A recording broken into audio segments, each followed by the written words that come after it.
Based on the preliminary voting results as reported by the Inspector of Election, the stockholders have elected the 7 nominated directors to serve until our next annual meeting of stockholders and until their successors are duly elected and qualified, and ratified the appointment of Ernst & Young as our independent registered public accounting firm for our fiscal year ending December 31st, 2024.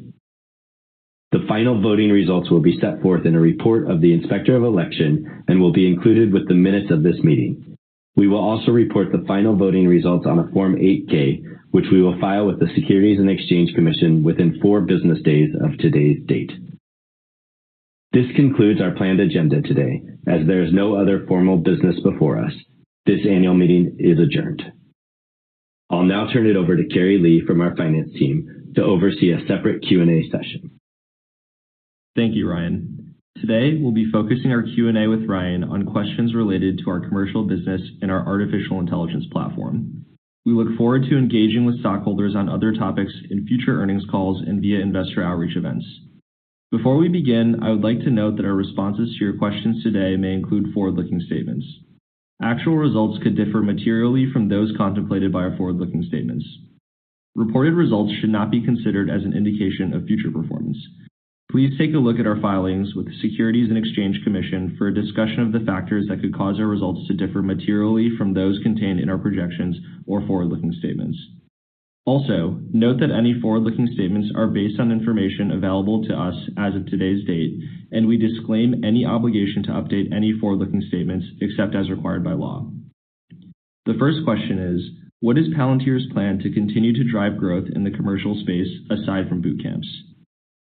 Thanks, Carrie. Yeah, both new and existing customers are adopting AIP, which is helping to drive notable growth both in customer count and revenue in our U.S. commercial business. And we're seeing that our deal cycles are compressing. So customers that sign significant deals shortly after completing AIP boot camps as a result of that compression. In addition to our focus on the deal cycle compression and landing new customers, I'm also really pleased that we're able to grow and expand these new customers. So as we noted in our last earnings call, we expect the favorable unit economics of AIP and the higher throughput, as well as the expansions, to continue to drive our growth in the commercial space. The next question is, I've heard that Palantir's view of LLMs historically is that they are a commodity and that Palantir's value lies in the operational application of AI.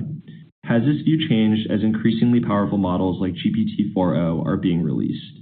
That view has actually not changed in that LLMs are becoming more and more ubiquitous with the new models as they emerge. Actually, in fact, we're seeing it's reinforced by our experience with customers and their journeys deploying AI.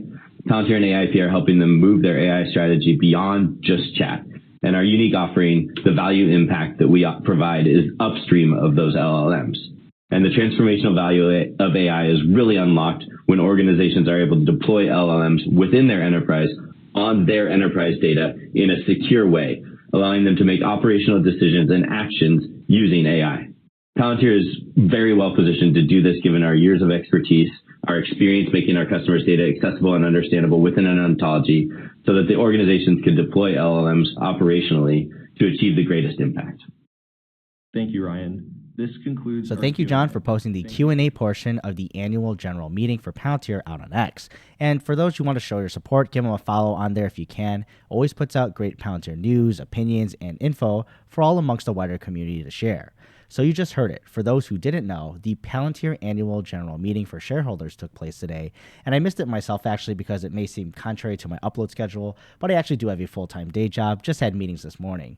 But either way, when the meeting was announced a while back, I covered the voting information for the directors as well as the audit company, so nothing too exciting there, but they did run this Q&A portion at the end, which I think shows the consistent messaging from management on their overall outlook on AI across industries, but also for their own products and what they expect. So they still are continuing to project growth on the commercial side, at least with the deal cycle compressions. Essentially, they think that they're closing deals much faster now, and especially after boot camps are able to do so because customers are willing to sign with them since they get the hands-on experience to do so. and they continue to expect favorable unit economics of AIP and being able to expand their growth in the commercial space. And we've kind of already seen this with a few deals being announced that these existing customers are willing to announce their official operationalizing of AIP within their organization. And the other major question was their outlook on LLMs. And we've all been seeing this play out across new entrants coming in as well as just new models coming out. And at least from Palantir's perspective, it's a race to the bottom and commoditizing, where Palantir sees the gold in being the one who actually sells the picks and shovels to the organizations that are actually utilizing these LLMs more effectively at their organization. So we'll see over time if this is correct, and at least in the present day, as more models keep coming out and competition grows with a lot of choice for consumers, it may be only those truly differentiated or the cream of the crop that can pull ahead of the rest of the pack, while Palantir keeps helping on the deployment end of things for customers regardless of the models that they decide to run with.